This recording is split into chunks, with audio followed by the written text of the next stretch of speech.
everyone, welcome back to my channel. I hope you are all doing well. We are continuing with the Lost series today, and today's character that we are talking about is Charlie Pace. This was definitely one of my favourite characters when I was younger, when I first watched Lost, so I'm really excited to talk about Charlie today. So as usual, please be warned, there will be spoilers. Of course, we're going to be talking about everything that happens across the seasons of the show. So yeah, definitely a massive spoiler warning if you've not finished watching it yet. Another disclaimer is that I might not talk about absolutely everything. I'm basically picking out some key things as a therapist that I want to talk about, key moments personally and professionally that I think are worth exploring. So yeah, please comment down below if there's anything that you wanted to add, or you have a favourite Charlie moment, or if you thought a particular scene or moment was interesting. If you like this video, please give it a thumbs up. Please subscribe to my channel for more videos in this series, as well as other reaction videos, mental health videos, lots of different things on this channel. So please hit the subscribe button to support me. Please follow me on Instagram as well. I post a lot of short form content over there about mental health, about accessing therapy, different things like that. So please support me over there. So without any further ado, I'm just going to jump straight in rather than talk loads and introduce myself more, etc, etc. I think let's just get to it and talk about Charlie. So the first question that I like to talk about in these Lost videos, and by the way, I've already done a video on Jack, Kate, Sawyer, Locke and Saeed, so definitely check those out. There's a Lost playlist on my channel, so feel free to watch any of the previous Lost videos, but I tend to start off with how do I think they would present in therapy. So if Charlie was my client, how do I feel like he would be? So for me, thinking about it, I think Charlie would be quite avoidant. And what I mean by avoidant is like he wouldn't just start opening up straight away.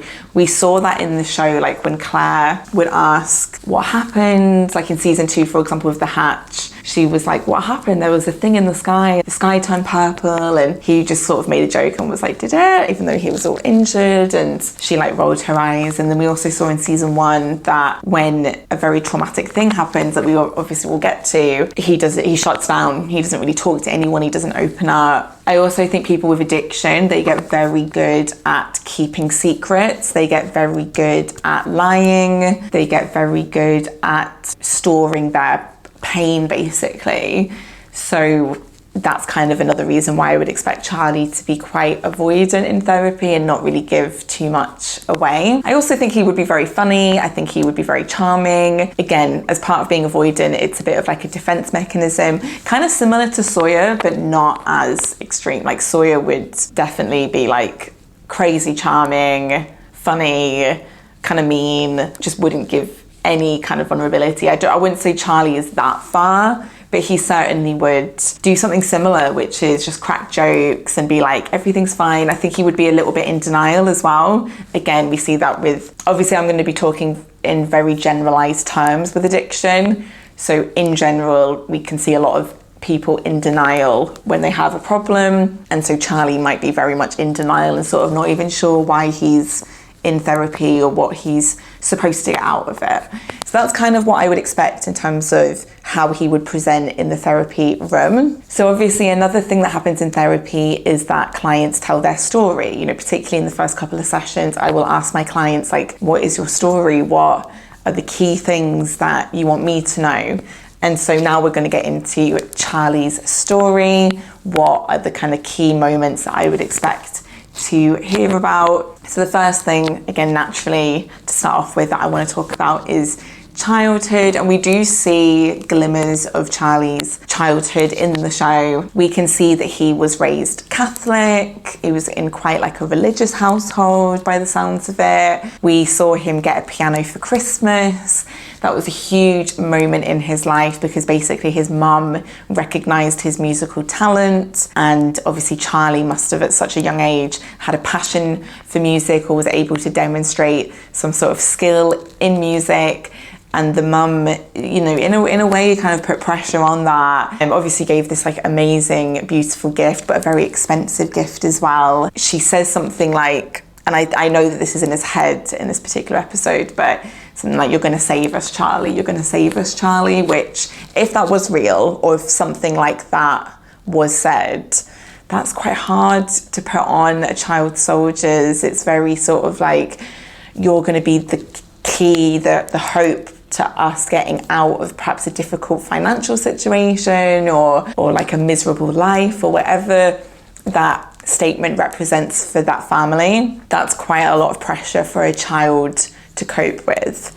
And we also know that the dad had no interest in that musical career, or we certainly saw that he wanted Charlie to get a trade and for him to become like a butcher, that kind of thing. So again, what's interesting about that childhood is two very different parents then that kind of wanted different things for him, which can be quite tricky, and it's absorbing mixed like messages, who shall I try and please, etc. But we know the dad wasn't all bad or anything like that, because there's a beautiful scene that we see where we see the dad teaching Charlie how to swim, and we know that that's part of his greatest hits, which I will get to later on. So that's childhood then, and from there we see him working really hard. He basically grafts to become the musician that he later becomes. So we see him like busking on the streets for change, that kind of thing. And then he wants to form a band with his brother. And what's really interesting is that his brother Liam is quite resistant at first, sort of doesn't really see it as like his thing, but Charlie convinces him and they form the band Driveshaft. So they become a band, and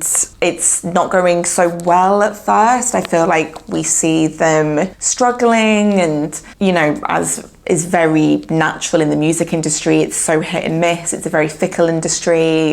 You know, it's hard to kind of break through, even people that have been doing it for years. Again, one of the greatest hits, one of the special moments that we see is they have their song You All Everybody, and then they hear it on the radio and they realise that it's a hit because it's getting radio play, which is obviously a massive deal for any artist. That is like a big turning point in the career, and essentially it becomes a bit of a one-hit wonder for them and launches them into fame, as a lot of one-hit wonders do. It kind of catapults you. It's not really this slow progression as such. It's like you've got this massive hit, it goes to number one, it's gigantic, so suddenly you're everywhere and you're really, really famous.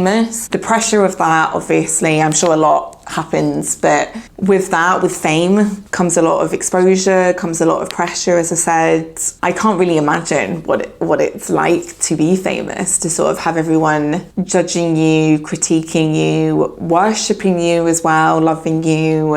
And there's a lot of pressure to maintain it as well, particularly again in music or any kind of artistry. It's like you want to keep it going, you don't want to lose it. And essentially we see Liam not handle the pressure of that very well and uses drugs, in this case heroin, as an escape. And so it's a really tragic turning point in the brothers' relationship when Liam starts using. And, you know, another really emotional moment and another greatest hit is Liam, who recognises that he is on a really bad path with his addiction, gives Charlie the Driveshaft ring in order to kind of continue the legacy of the family, essentially, because he's so, at this point, he's so like broken and all over the place. Basically, it's a really like loving moment between the brothers where he's like, I'm not going to be able to do this, so I think you should have it because you're the more responsible one. And we'll talk more about responsibility in this video because that is definitely a key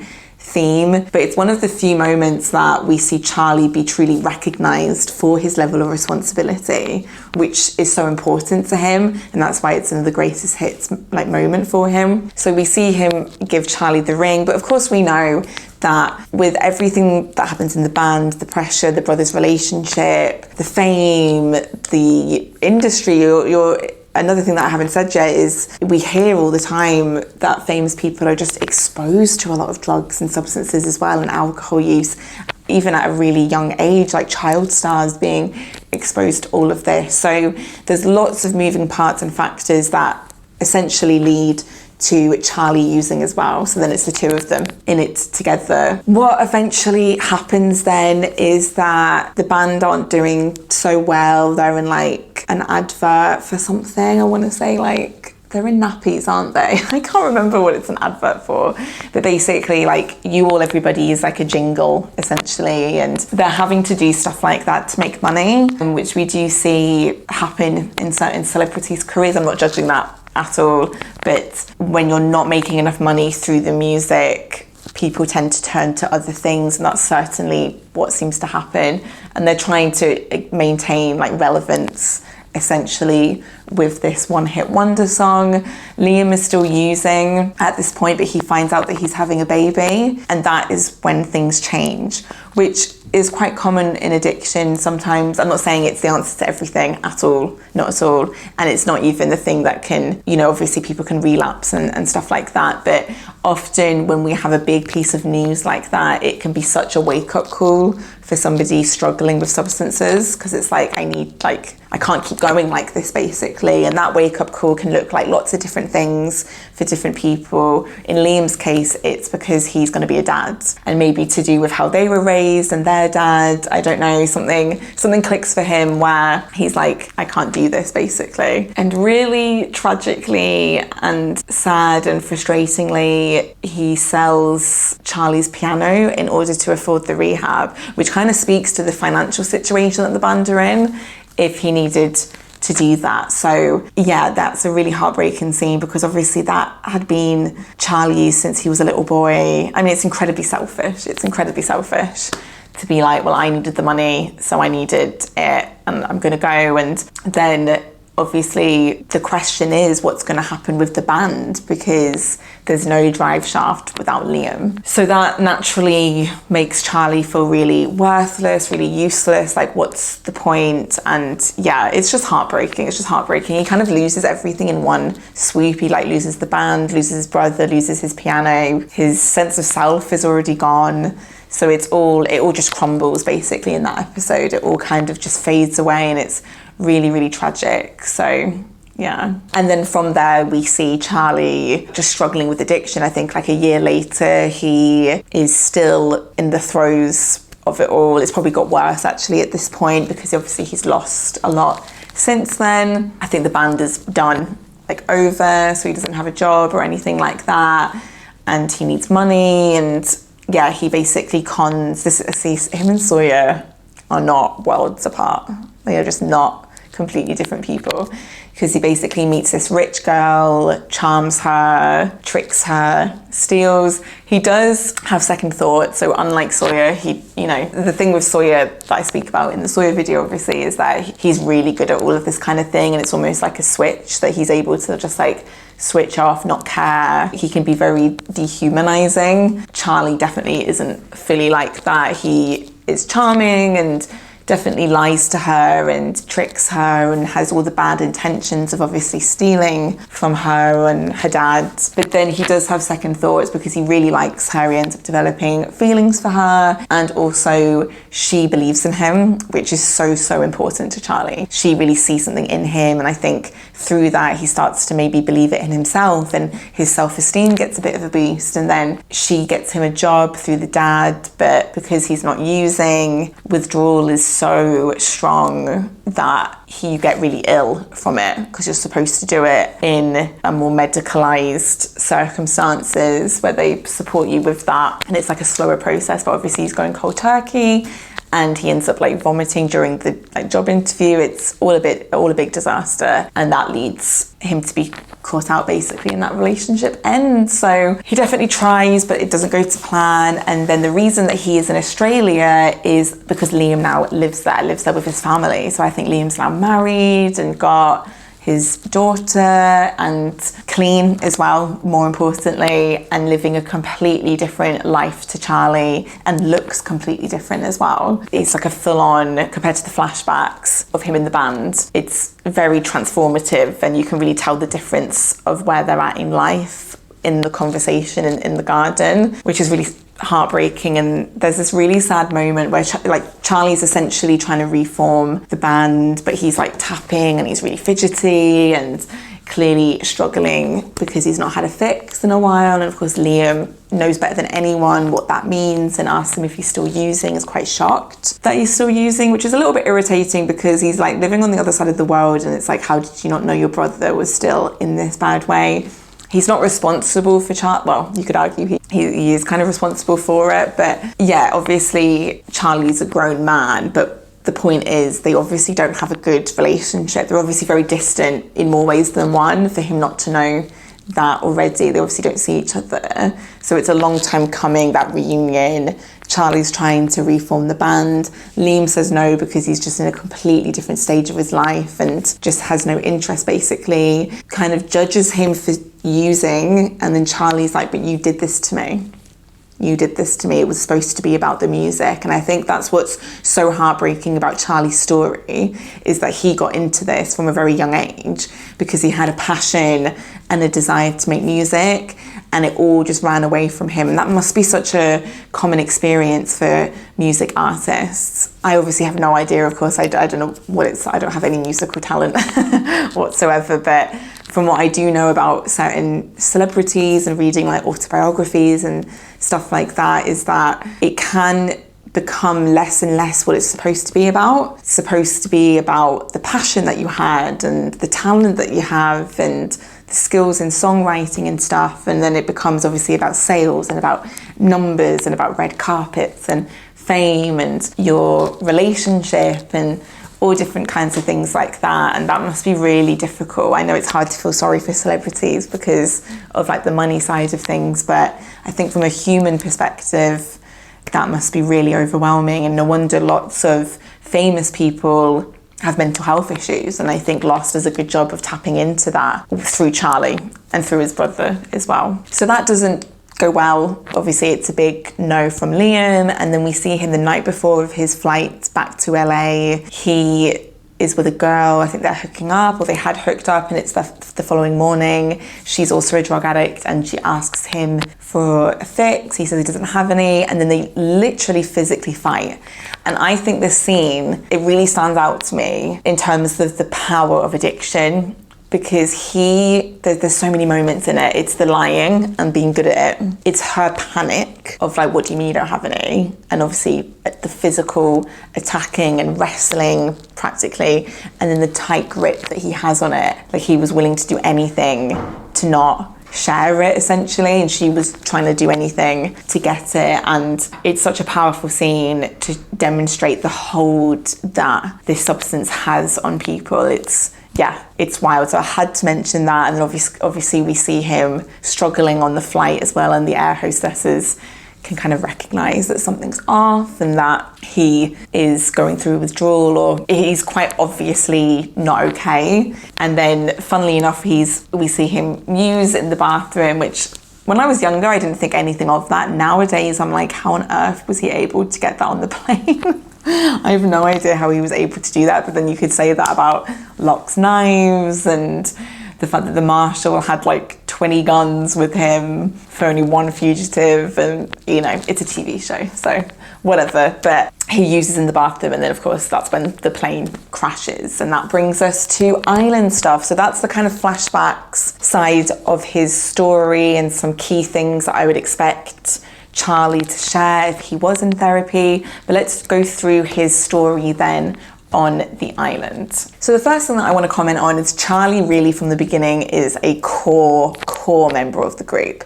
We see him in the first episode go on like both major hikes. He goes on the original one with Jack and Kate to find the pilot and the front of the plane. Obviously he goes there because he's trying to find his stash.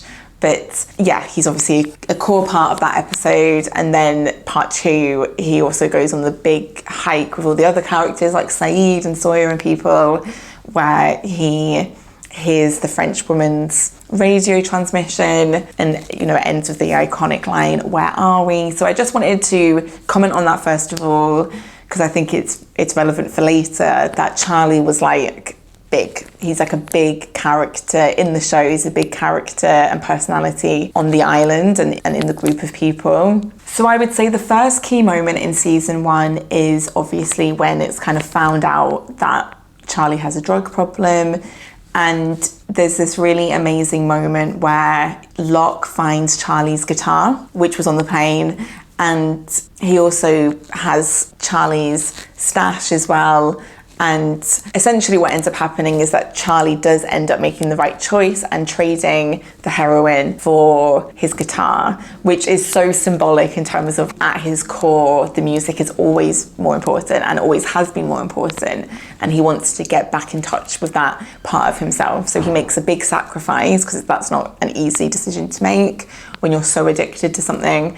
But he sort of cleanses himself quite literally, and the universe, as Locke says, rewards him by his guitar being found. And that is such a positive moment for Charlie. Obviously, we have a similar, that's kind of like the bond with Locke and Charlie then, and how Locke supports him with his addiction. But we also have Jack recognize his addiction when they get trapped in the caves as well. So they get trapped in the caves, and Jack, obviously being a doctor, recognizes the signs of withdrawal, and he's supportive of Charlie. And Charlie basically ends up being a big part of Jack getting rescued from that situation. And we do start to see a shift in his self-confidence and self-belief and helping people and doing the right thing. And that is really important to Charlie, this kind of idea of like being a bit of a hero and being responsible and helping people, and that being so tied to his self-confidence. And so we do start to see a positive shift at that point. Another major thing that happens then is obviously his relationship with Claire. Now Claire is heavily pregnant. She's like 8 months pregnant.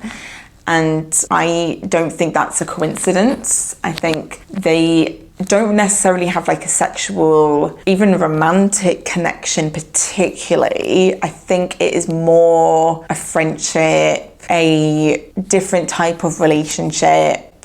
I'm not saying it doesn't change, by the way. I'm just saying initially it's more of like a bond, a friendship, a really strong emotional connection.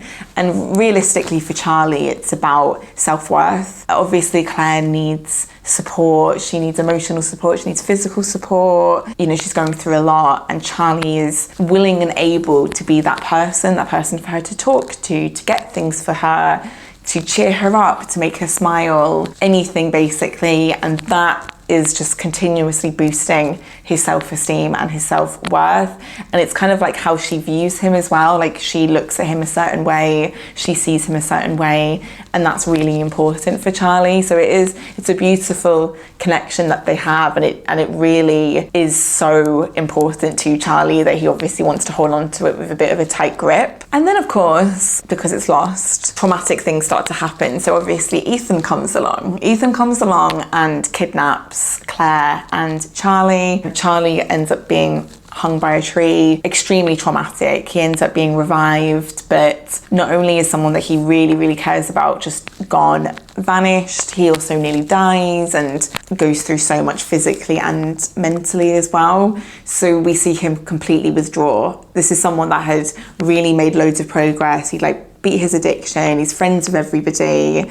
He kind of is in like a relationship, essentially, feels really good about himself. He's helping out with other people, and then it's like trauma, as it does, just takes all of that away, and he completely withdraws and doesn't speak to anyone. You see Jack asking him questions. He just sort of sits by himself on the beach and nothing. But we do see him through Rose get a bit more connected to religion again. Rose obviously she's really good at bringing it out of him, because he, rightfully so, is feeling really sorry for himself, and she's like, can you help me with this thing? And he's like, what? Why are you talking to me like that, basically? Do you not know what I've been through?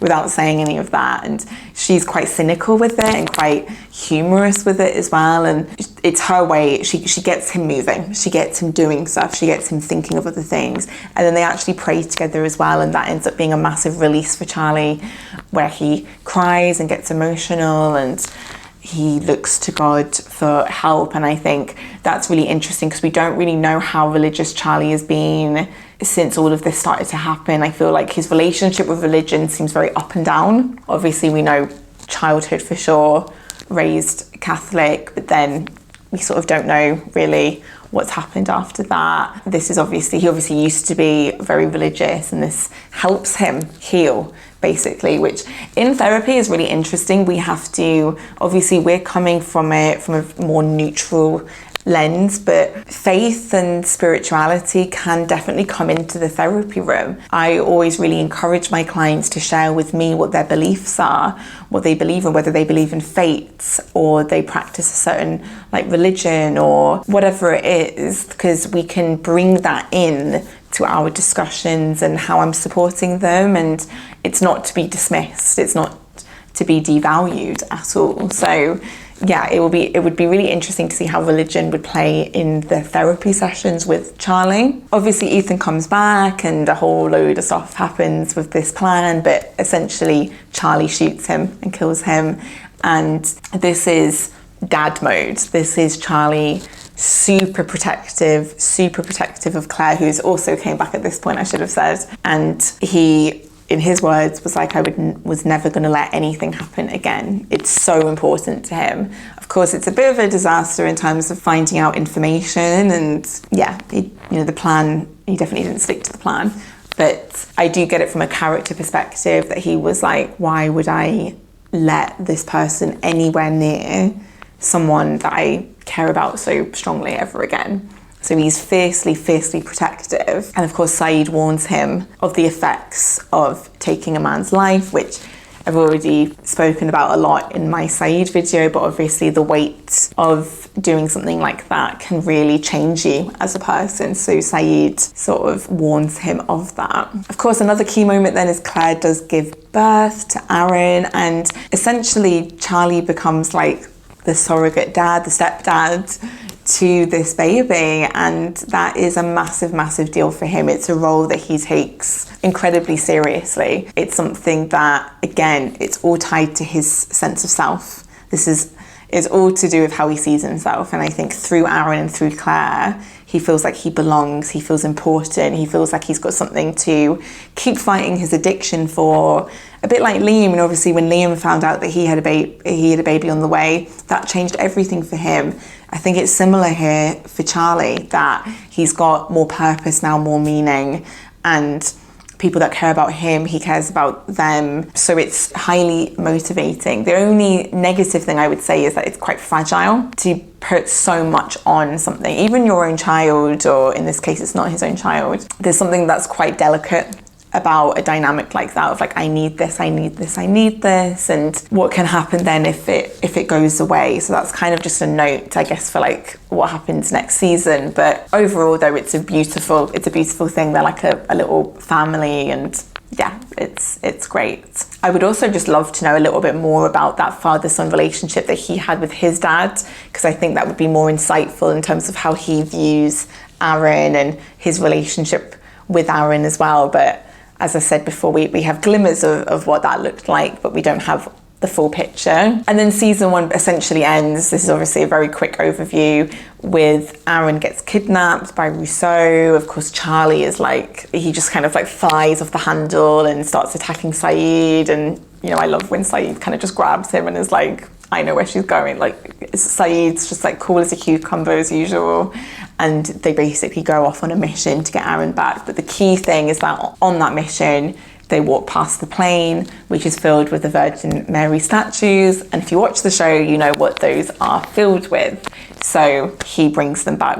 As part of the cliffhanger for season 1, is that we know that Charlie has those in his bag, which is obviously disheartening and concerning. So that leads us on to season 2 then, where, if you're a Charlie fan, if you're a Lost fan, you know that season 2, for Charlie anyway, is where things go incredibly left. Essentially, things go left because of the statues. Echo finds out and he tells Claire, who then banishes him from their little tent, so to speak. That's essentially him getting kicked out of his home, getting kicked out of the family. So that is, when you think about the stuff that I was talking about previously, that's a complete disaster. I can understand from Claire's perspective, because of the lying, it's dangerous, etc., why she's doing that. But I do feel for Charlie, because that is like the worst thing that could possibly happen to him in terms of his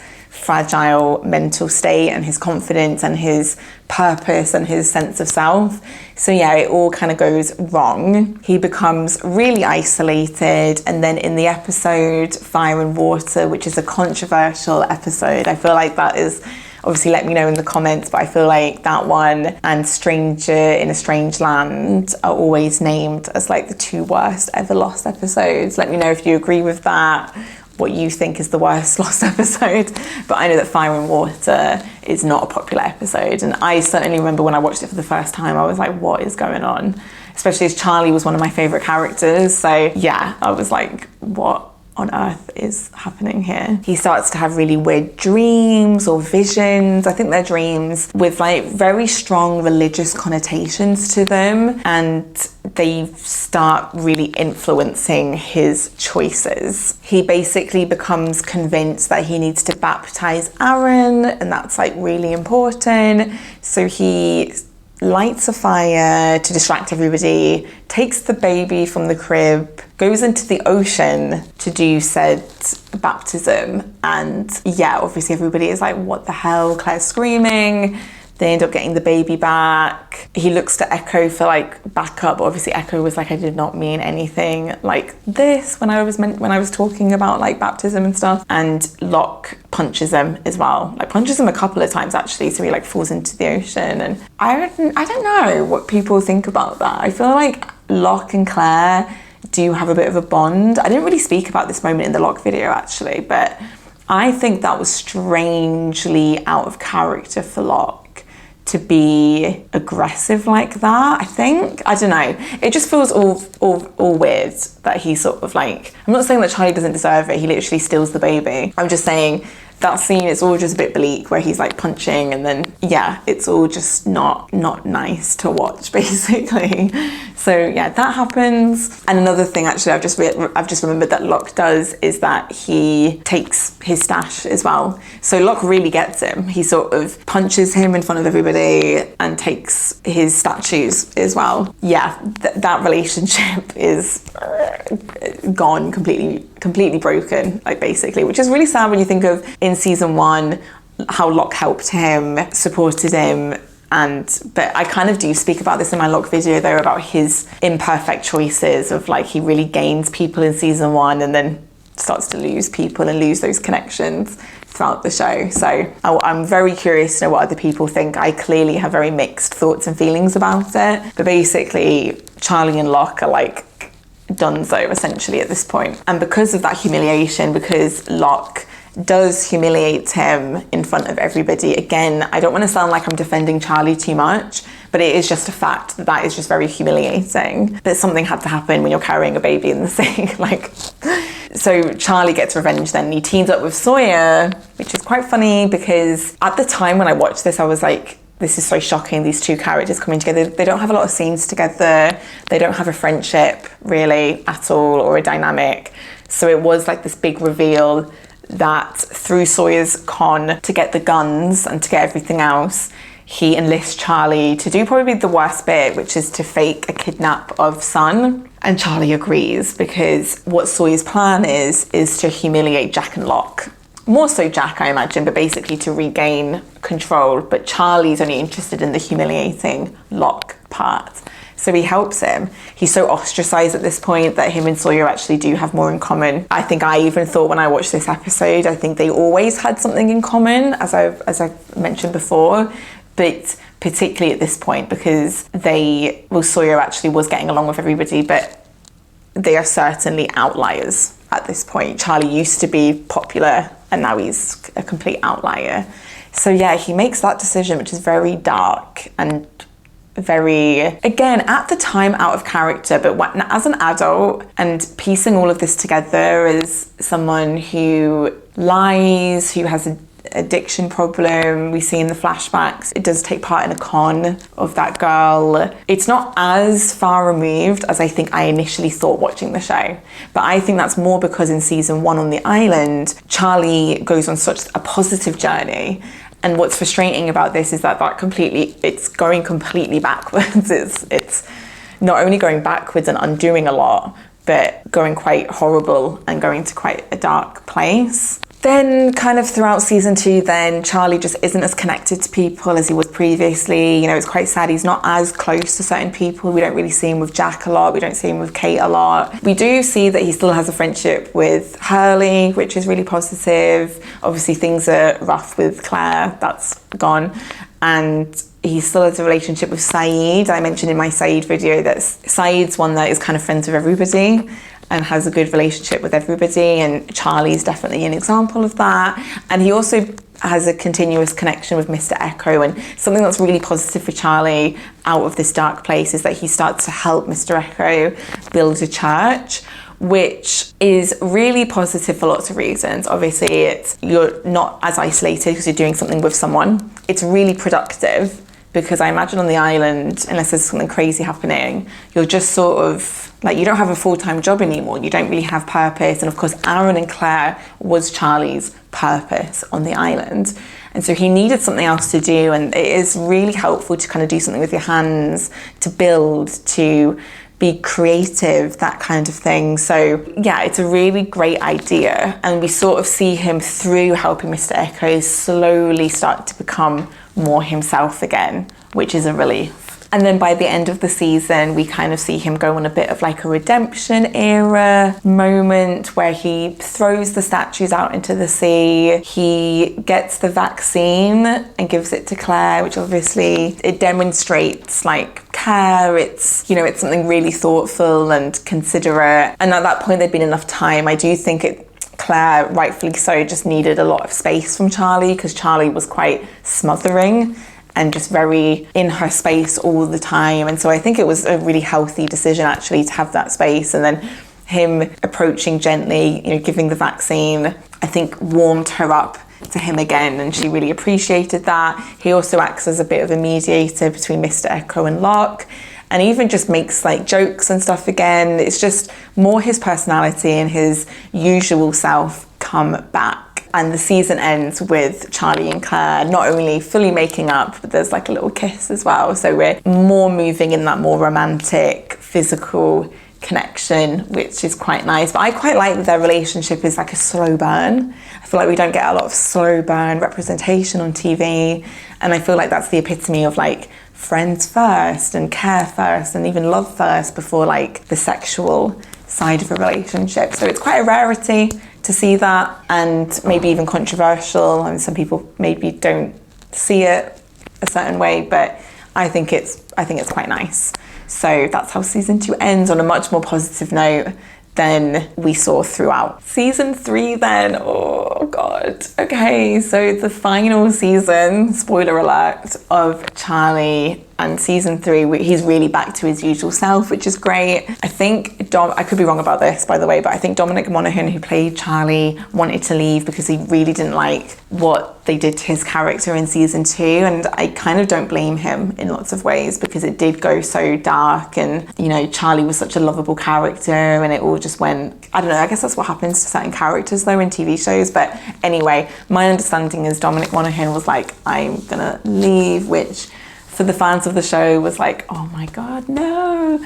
But I thought how they did it was really good because basically you sort of know all season that Charlie is going to die. But before that happens, I think what's lovely that we see at the beginning of the season is that he's fully connected again. So we see him with Claire, we see him with Hurley, we see him with Mr. Echo, even Locke. Again, he's still doesn't like him, but there's more there. Saeed, obviously. But then Desmond, of course, starts to have these visions, and Charlie catches on actually quite quickly that something is up and that Desmond is sort of getting involved and meddling in certain things, and he catches on basically to the problem relatively early on and gets Desmond to admit it. Naturally, with this news, he becomes depressed, and I think it opens up a really interesting conversation if you think about it from a therapy context of what happens to someone's mental health when they know that they're going to die. So this makes me think of like loads of different types of clients, actually. Clients with a sudden illness, clients with a long-term illness, clients who are elderly, any kind of client where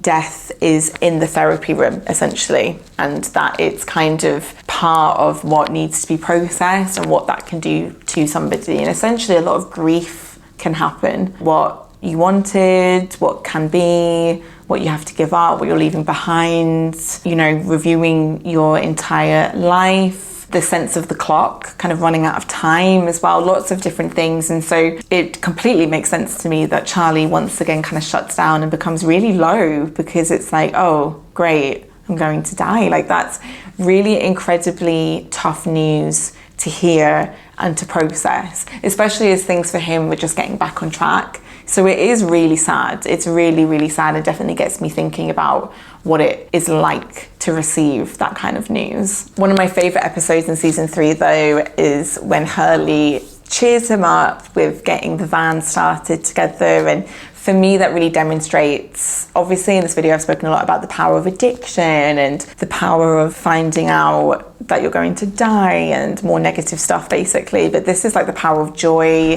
the power of friendship, the power of love, connection, hope as well. And I think this episode really demonstrates that. So it's a real beautiful thing that kind of reinvigorates Charlie, and it just really speaks to how amazing the friendship between Charlie and Hurley is. It's also that sense of accomplishment as well, which I think that's what Hurley like wanted. And again, Charlie is all about feeling like he's doing something and achieving something and responsible and a good person and stuff. And so I think Hurley manages, whether it was conscious or not, to really tap in to what Charlie needed in that moment. Of course, it's not all like rainbows and sunshine after that. Desmond keeps rescuing him. It's really difficult, obviously. It's like a constant reminder, like, you're going to die, you're going to die.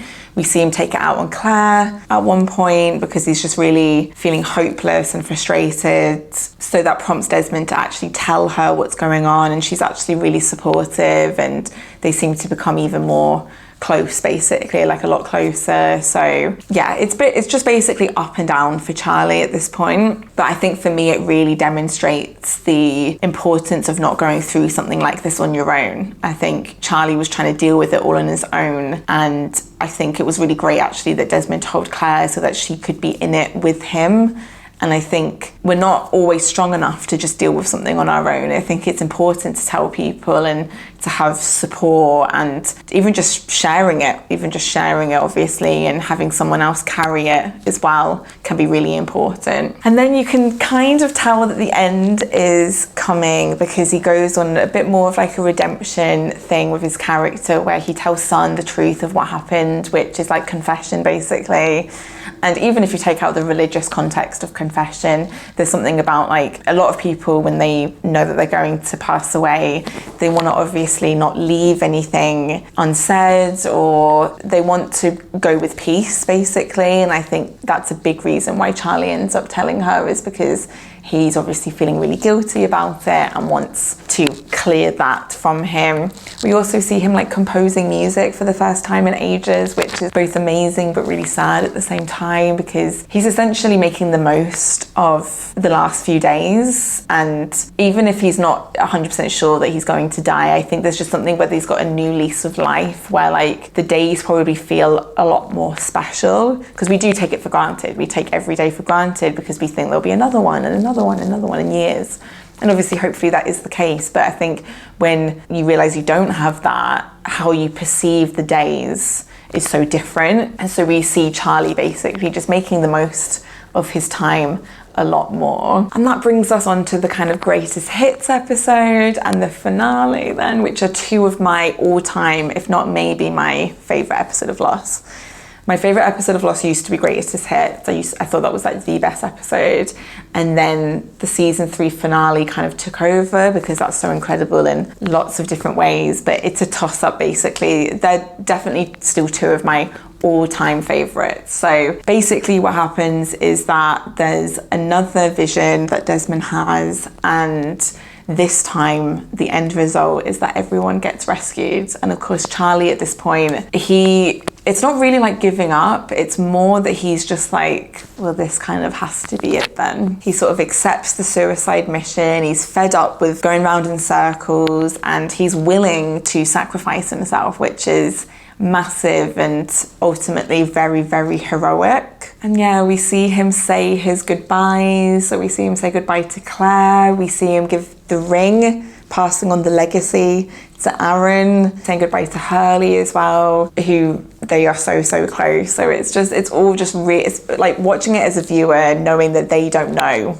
it's really tough and it's really sad and upsetting, but it's beautifully done. It's a beautifully written episode, because sprinkled in between all of this are his 5 greatest moments of his life. And we see him receive the ring and then obviously give that to Aaron. We see him getting called a hero, which of course he is about to do something incredibly heroic. Hearing the song on the radio, which again goes back to what it was all about, which was like those initial starting points of, we made it, we've created a hit song that people love, it being about the music. At that beginning of your career where everything is so exciting, we see his dad teaching him how to swim, which is obviously him overcoming a big fear of his and self-doubt as well. And then of course his number one thing is when he meets Claire, which kind of changed everything for him and really allowed him to be the person that he's always wanted to be. So yeah, it's like I can feel myself getting choked up. If you've watched any of my other Lost videos, you know that that is a common experience for me. But yeah, it's so moving. Speaking of music, what I love is the fact that music ends up being the key to disabling everything and disarming the systems basically. And so it had to have been Charlie. That's what I love about it. It had to have been him, because he recognizes the song and he's able to do it. And again, it just goes back to music being the core of who he is and his core value. And yeah, I just love that, absolutely love that. And then of course we see Penny. Penny gives him the warning and he uses his last breath, his last moment to warn Desmond, which is still, again, speaks to Charlie's character. I think what I struggled with when I was like 14 watching this, or however old I was. So if it's not the right people, that means Charlie doesn't need to die, basically. Like it kind of undoes everything. What I now understand a bit more as an adult is that this was just never going to end. And so I think Charlie, because he'd written his greatest hits, he'd said goodbye to people and stuff like that. I think he genuinely, I don't think any other factors mattered anymore. I think it was more that he'd really made peace with it and was willing and able to make that sacrifice, even if it was wrong, even if like, okay, maybe these people aren't who they say they are. I will give my final warning, but I'm still going to do my part to the fill. So I kind of understand it a little bit more now. It doesn't make it any less sad though, obviously. It's like really, really tragic. And yeah, I remember, gosh, I cried my eyes out when I first watched this. I think it's one of the saddest TV deaths ever, definitely. And we've got a few more after this one, but yeah, it's rough. It is rough. And then of course he blesses himself as well. So again, I just think that's a nice little touch to speak to who Charlie really is, his relationship with religion, his belief in God, and almost like protecting himself as he, I guess, enters his new life, hopefully. You know, I think that's kind of what that symbolizes. So yeah, that's it then. That's Charlie's death. Of course, I just want to touch on as well the reactions to Charlie's death, because I think that is important in regards to his character and how much he means to a lot of people. So obviously Hurley and Claire react the strongest. They're completely devastated, but not only are they completely devastated and upset, that they switch teams, essentially. They go against Jack, which is a big deal because they're both quite close to Jack and more alike. Claire is both, but because she has a strong relationship with Locke, but Hurley definitely is so close to Jack. So when he's like, I'm not listening to you, and he makes this big speech, it's massive, and you can see the pain in Jack's eyes as well, because he sort of gets it a little bit, even though he feels obviously very strongly himself. He obviously cared about Charlie as well. So yeah, that's a big thing that happens in terms of the reaction, is that Hurley and Claire choose to go with Locke because they are listening to Charlie's warning. He's like, I'm listening to my friend, which is so like, oh. And then of course, what's another really poetic thing is that Kate and Jack go visit the front of the plane again, just like in the first ever episode, which I think is all very deliberate, and they're sort of reminiscing about Charlie. And that I loved because we actually didn't really have a lot of Jack, Kate and Charlie moments the past couple of seasons. Those relationships sort of faded away and other stuff happens, but I thought it was really nice to kind of acknowledge the roots of the show, which was the three of them going on that hike, going into the front of the plane. So I really love that they revisit that site and talk about Charlie. I think that's kind of a nice little tribute in a way to him. And of course, Charlie has his legacy in other ways as well. We find out a lot later on that Desmond names his son Charlie, which is like, oh my God, so touching, and obviously really demonstrates how much that whole experience means to Desmond, and probably the guilt that he feels about Charlie, but just how much he really cared about him as well and wanted to honour his life by naming his son Charlie. So really, really beautiful. And we also find out that Driveshaft become like massive again, because obviously in the real world the planes crash, Charlie's died in the plane crash, and now the song's back on the radio and going to the morning. We do see this sometimes when celebrities die, especially singers die, that their songs like re-enter the charts. So I think that's nice that we find that out, because I feel like Charlie would have found that quite funny, quite touching, warm, and he would have liked to know that his songs were doing really well again. So I want to touch on the Flashsideways, because Charlie actually is a character that we see then even throughout the other seasons, because he pops up in lots of different places like visions and stuff like that. But I'm going to focus more on just the Flashsideways then, because I've spoken about the Flashsideways with the other characters as well. For Charlie, he's still in Driveshaft, he's still a drug addict. And basically what happens is that he, on the plane, chokes on the bag, and Jack revives him, but then he's like annoyed about being revived, because essentially he like remembers, or he doesn't remember fully, I don't think, but he definitely like sees Claire and sees like glimmers of something. And so he's like, I wanted to stay there, but it didn't last long enough. So he's like all annoyed that Jack saved his life. Then naturally he ends up having some moments with Desmond, he ends up having some moments with Hurley, but essentially he ends up at the concert, and he's performing at the concert, of course, and he sees Claire in the audience, and that's when it's like he recognizes her, probably from his like vision, or he's just really drawn towards her. She goes backstage because she's giving birth, and he also goes backstage. And basically, Charlie and Kate helped deliver the baby. And I think I said in my Kate video that this is my favourite remembering scene. You know, I do love the Sawyer and Juliet one as well, and I love them all, but my favourite is the Claire, Charlie and Kate one.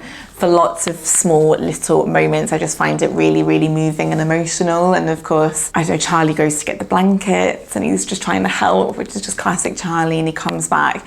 And my favourite moment is when Kate says thank you, but she says it in a way that she's not thanking him for the blankets. It's like the thank you that Charlie really deserved for making such a gigantic sacrifice for everybody. Like, he literally did the ultimate sacrifice to help get everybody rescued. And I just think the way that Kate takes the blankets and says thank you, it's so emotional. It's not just like, oh, thanks for the blankets. It's like a proper thank you. And even he's like, it's not a big deal, basically. But then he remembers, and he has a really beautiful reunion with Claire, and they kiss, and they're reunited with Aaron, and yeah, it's incredible, emotional, beautiful, all of the above. So that is Charlie's story then. That is his full story. So now I just want to talk through some key questions. So the first question is, what would be the core themes in therapy that I would expect with Charlie? So definitely religion, definitely addiction, definitely sobriety as well, and the journey with sobriety, definitely fame, the impact of fame, definitely music, definitely responsibility, definitely fatherhood, definitely self-esteem, wanting to be useful, wanting to be seen a certain way. Maybe even masculinity would be a theme, because I'm just thinking the dad was quite like, no, you need to become a butcher, and obviously performing in a rock band. I don't know, I just feel like masculinity might also be a theme for Charlie as well. So they're definitely the core themes. What would be the key relationships that I would expect to discuss with Charlie? So definitely the parents, 100%, mum and dad, definitely his brother Liam, We'd have multiple sessions about that relationship for sure. Definitely Claire, definitely Hurley, definitely Desmond. I would say Locke, Saeed, Jack, Kate. I think a few people on the island would come up in terms, you know, in different ways in terms of bonds and friendships and what he's learned from them, what they've brought into his life. Aaron, obviously, Mr. Echo.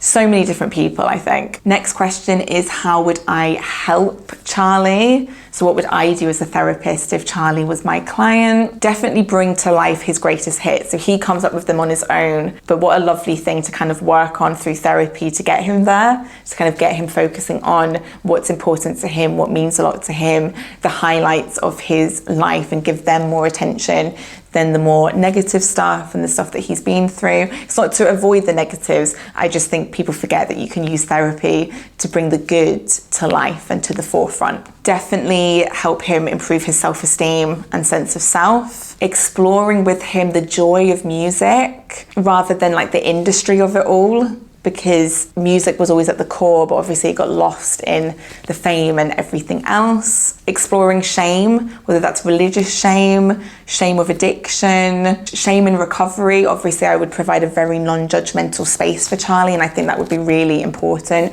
because Charlie is quite sensitive to judgment. But how does Charlie change then? Obviously he's not in therapy, he is on this TV show.